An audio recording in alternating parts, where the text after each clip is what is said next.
بسم اللہ الرحمن الرحیم۔ ناظرین، یہ وظیفہ کر لینے سے، یہ عمل کر لینے سے آپ کے جسم سے ہر بیماری نکل جائے گی۔ آپ کو خود یقین نہیں آئے گا کہ بیماری کہاں گئی۔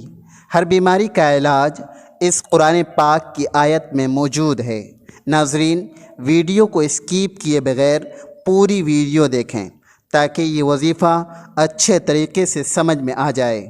ناظرین، یہ کلمات بہت طاقتور ہیں، انہیں اپنی زندگی میں ایک بار ضرور پڑھ لیں تاکہ آپ پر اللہ تبارک و تعالیٰ کی خاص رحمت نازل ہو اور جسم سے ہر قسم کی بیماری کا خاتمہ ہو جائے۔ یہ کلمات انسان کو نہ صرف بیماریوں سے محفوظ رکھتے ہیں بلکہ دل کو سکون عطا کرتے ہیں اور روح کو تازگی بخشتے ہیں۔ ان کلمات کو پڑھنے والا اللہ تبارک و تعالیٰ کی طرف سے شفا پانے کا حقدار بن جاتا ہے، اور وہ بیماری جو انسان کو برسوں سے تنگ کر رہی ہوتی ہے وہ چند دنوں میں ہی ختم ہو جاتی ہے۔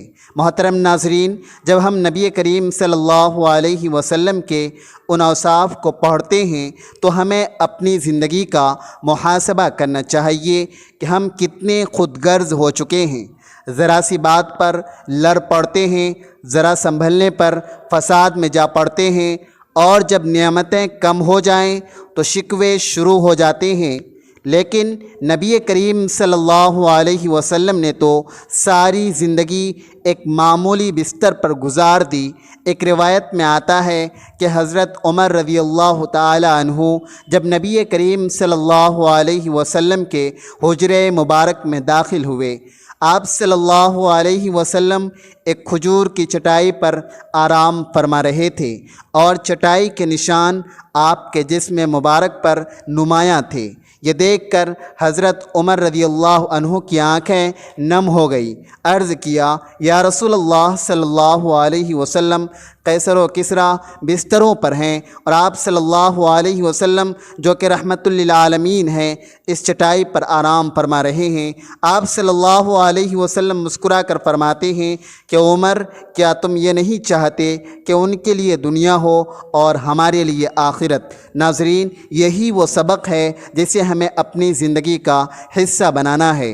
ہم دنیا کے مال پر نہ اترائیں، نہ کسی کو حقیر جانیں، نہ کسی سے بے رخی کریں، بلکہ عاجزی اختیار کریں، شکر کریں، قناعت کریں اور محبتیں بانٹیں۔ ناظرین، اگر نبی کریم صلی اللہ علیہ وسلم بھوکے رہ کر بھی مسکراتے تھے تو ہمیں بھی اپنی چھوٹی چھوٹی محرومیوں پر شکایت نہیں کرنی چاہیے۔ اگر نبی کریم صلی اللہ علیہ وسلم نے کبھی کسی سے بدلہ نہیں لیا تو ہمیں بھی معاف کرنے کی روش اپنانی چاہیے۔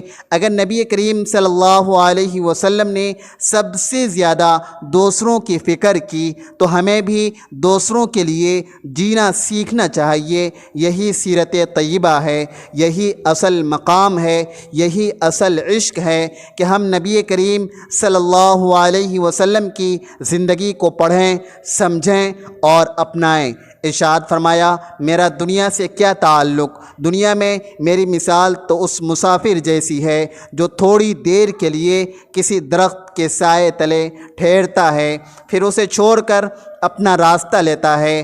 محترم ناظرین، اکثر لوگ ایسے ہوتے ہیں کہ جن کو کوئی بیماری نہیں ہوتی لیکن وہ اچانک سے مر جاتے ہیں، اور کچھ لوگ سالوں تک بیمار رہتے ہیں اور ان کو موت نہیں آتی۔ اور یاد رہے کہ جب بیماری لمبی ہو جاتی ہے تو اس بیماری سے نہ صرف مریض تنگ ہو جاتا ہے بلکہ اس کا خیال رکھنے والے بھی اس کی بیماری سے تنگ آ جاتے ہیں۔ یاد رہے کہ انسان پر جب بھی کوئی بیماری آتی ہے، جب بھی کوئی پریشانی آتی ہے تو اللہ تبارک و تعالیٰ ہی انسان کو اس بیماری سے شفا عطا فرماتا ہے۔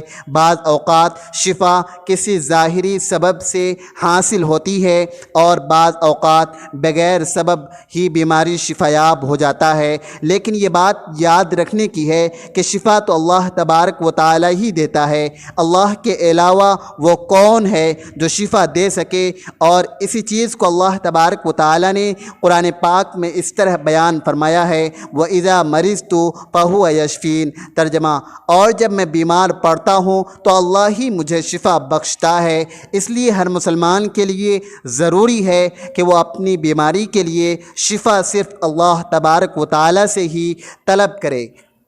یاد رہے کہ علاج کرانا منع نہیں ہے، لیکن علاج سے پہلے یہ ضروری ہے کہ نبی کریم صلی اللہ علیہ وسلم کی تعلیمات کے مطابق اپنا علاج ان چیزوں سے کرنے کی کوشش کی جائے جن میں اللہ کے پیارے نبی حضرت محمد صلی اللہ علیہ وسلم نے شفا بتلائی ہے۔ یاد رہے کہ قرآن پاک کو خود اللہ تبارک و تعالیٰ نے مومنوں کے لیے شفا بتلایا ہے۔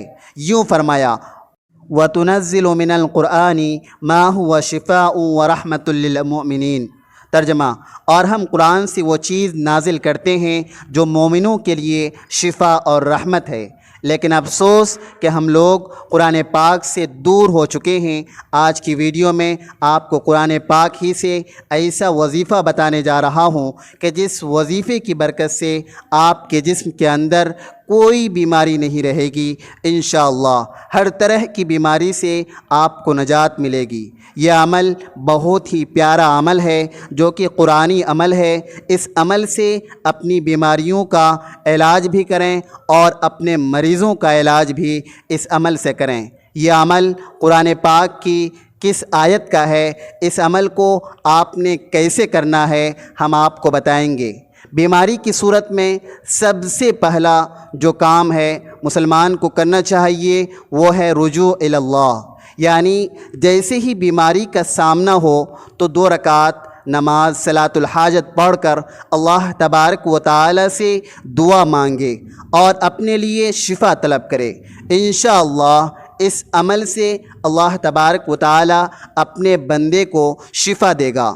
اگر شفا نہیں ہوتی تو پھر صدقہ کریں، کیونکہ احادیث سے یہ بات ثابت ہے کہ اللہ تبارک و تعالی صدقے سے پریشانیوں اور مصیبتوں کو دور فرماتا ہے۔ اور پھر بھی شفا نہیں ہوتی تو معالج کے پاس جائیں۔ اس کے علاوہ احادیث میں اور بھی تعلیمات ملتی ہیں جو کہ بیمار کی شفا کے لیے بتلائی گئی ہیں، مثلا شہد کا استعمال کرنا، آب زمزم وغیرہ استعمال کرنا۔ علاج کے ساتھ ساتھ اپنے لیے اللہ تبارک و تعالی سے دعا کے ذریعے شفا طلب کرنی چاہیے۔ یاد رہے کہ وہ طاقت جو اللہ تبارک و تعالی نے قرآن پاک میں رکھی ہے اور آپ صلی اللہ علیہ وسلم کی زبان مبارک سے نکلے ہوئے الفاظ میں رکھی ہے، وہ طاقت دنیا کی کسی چیز میں بھی نہیں ہو سکتی۔ حضرت خالد بن ولید رضی اللہ تعالی عنہ کا قصہ مشہور ہے کہ کفار نے ایسی زہر تیار کی کہ اگر زمین پر گرتی تو اسے بھی جلا دیتی، اور کفار نے اس بات کا اعلان کیا کہ ہم نے اپنی تلوار پر یہ زہر لگایا ہوا ہے، جس کے بدن کے ساتھ یہ زہر لگے گا وہ زندہ نہیں بچ سکے گا۔ جب حضرت خالد بن ولید رضی اللہ تعالی عنہ نے یہ بات سنی تو انہوں نے کہا، لاؤ وہ زہر کیسا ہے؟ کافروں نے جب آپ کو وہ شیشی دی تو آپ رضی اللہ تعالی عنہ نے حضور اقدس صلی اللہ علیہ وسلم کی بتلائی ہوئی دعا پڑھی اور وہ زہر کی شیشی منہ سے لگا دی۔ کفار کی آنکھیں پھٹی کی پھٹی رہ گئی۔ اسے بولتے ہیں یقین، اگر 1000 بار بھی قسم کھائی جائے تو بیجا نہ ہوگی۔ اللہ کے کلام اور حضور اقدس صلی اللہ علیہ وسلم کے بتلائے ہوئے اعمال میں بڑی طاقت رکھی ہے، اس لیے ان اعمال کو پورے یقین کے ساتھ، کامل یقین کے ساتھ کرنا چاہیے۔ اب ہم چلتے ہیں اپنے عمل کی جانب جو کہ قرآنی عمل ہے اور ہر بیماری سے شفا کے لیے بہت ہی مجرب ہے۔ اس عمل کی برکت سے انشاءاللہ آپ کے جسم کی بیماری سے آپ کو نجات ملے گی اور ہر بیماری سے آپ کو شفا حاصل ہوگی۔ ڈاکٹروں کے پیچھے بھاگنے سے پہلے اس عمل پر یقین رکھنا ضروری ہے۔ انشاءاللہ آپ کو ڈاکٹروں کے پاس جانے کی ضرورت نہیں پڑے گی۔ اس آیت میں ایسی طاقت ہے کہ جس سے ہر بیماری اللہ کے حکم سے ختم ہو جائے گی انشاءاللہ۔ یہ آیت جس کا ہم آپ کے لیے عمل لے کر آئے ہیں، یہ آیت سورہ انعام کی آیت ہے، آیت نمبر 17 ہے۔ اس آیت کو غور سے سن لیجئے۔ وَإِن يَمْسَسْكَ اللَّهُ بِضُرٍّ فَلَا كَاشِفَ لَهُ إِلَّا هُوَ وَإِن يَمْسَسْكَ بِخَيْرٍ فَهُوَ عَلَى كُلِّ شَيْءٍ قَدِيرٌ۔ ترجمہ، اور اگر اللہ تجھے کوئی تکلیف پہنچائے تو اس کے سوا کوئی اسے دور کرنے والا نہیں، اور اگر تجھے کوئی بھلائی پہنچائے تو وہ ہر چیز پر قادر ہے۔ اس آیت کا یہ عمل ایسا مجرب عمل ہے کہ جس سے آپ کی انشاءاللہ ہر بیماری دور ہو جائے گی۔ اس عمل کا طریقہ یہ ہے کہ آپ نے اس آیت کو صبح کے وقت 21 مرتبہ پڑھ کر مریض کے اوپر دم کر دینا ہے۔ اگر مریض خود پڑھ کر اپنے اوپر دم کرے تو زیادہ بہتر ہے، ورنہ کوئی بھی اس آیت کو پڑھ کر مریض کے اوپر دم کر سکتا ہے۔ اور اسی آیت کو آپ نے 21 مرتبہ شام کے وقت بھی پڑھنا ہے اور مریض پر دم کر دینا ہے۔ اس عمل کو شروع کرنے کے بعد آپ ملاحظہ کریں گے کہ مریض کی حالت بہتر ہونا شروع ہو جائے گی، اور انشاءاللہ آہستہ آہستہ آپ کے مریض کی بیماری ختم ہونے لگے گی۔ بس اس عمل کو اپنے پورے یقین کے ساتھ، یعنی کامل اعتماد کے ساتھ کرنا ہے، اور اللہ کی ذات پر مکمل بھروسہ کرنا ہے کہ آپ کے جسم سے ہر بیماری کو اللہ تبارک و تعالیٰ دور فرمائے گا۔ یہ آیت زیادہ لمبی نہیں ہے، اسی لیے چاہیے کہ اس آیت کو یاد کر لیا جائے اور مریض کو بھی یاد کروا لیا جائے، اور مریض کو تاکید کریں کہ وہ ویسے بھی اس آیت کی تلاوت کرتا رہے، اور مکمل بھروسہ رکھیں کہ وہی شفا دینے والا ہے۔ آپ خود ہی اپنی آنکھوں سے اس آیت کی برکات دیکھیں گے انشاءاللہ۔ یاد رہے کہ صحت اللہ تبارک و تعالیٰ کی بہت بڑی نعمت ہے، اس لیے ہمیں چاہیے کہ اللہ تبارک و تعالیٰ کی ذات سے ہمیشہ عافیت کی دعا مانگی جائے۔ جب بھی بیماریوں سے نجات کی دعا کی جائے تو اس یقین کے ساتھ مانگا جائے کہ اللہ تبارک و تعالیٰ ہی کی طرف سے یہ بیماری ہے، اور اللہ ہی نجات دینے والا ہے، اور اللہ ہی شفا دینے والا ہے۔ جتنا زیادہ یقین کے ساتھ اس قرآنی آیت کا عمل کیا جائے گا اتنا ہی جلد نتائج سامنے آنے لگیں گے انشاءاللہ۔ ہر بیماری دور ہو جائے گی انشاءاللہ۔ اس عمل سے اللہ اپنے بندے کو شفا دے گا۔ دعا ہے کہ اللہ تبارک و تعالی میرا سنانا اور آپ کا سننا اپنی بارگاہ الہی میں قبول اور منظور فرمائے، آمین ثم آمین۔ تمام ناظرین سے گزارش ہے کہ اللہ تبارک و تعالی کے 99 ناموں میں سے ایک نام شافی ہے، اسے بھی یاد رکھیں اور اس کا ورد کریں، کیونکہ اللہ تبارک و تعالی ہی شفا دینے والا ہے۔ دعا کریں کہ اللہ تبارک و تعالی ہر بیماری کو شفا عطا فرمائے، آمین۔ ناظرین، کمنٹ باکس میں اللہ تبارک و تعالی کے 99 ناموں میں سے کوئی ایک نام ضرور لکھیں۔ ویڈیو اچھی لگی ہو تو ویڈیو کو لائک کریں اور چینل کو سبسکرائب کرنا نہ بھولیں۔ ملتے ہیں کسی اگلے ویڈیو میں۔ اللہ تبارک و تعالی ہم سب کا حامی و ناصر ہو، آمین۔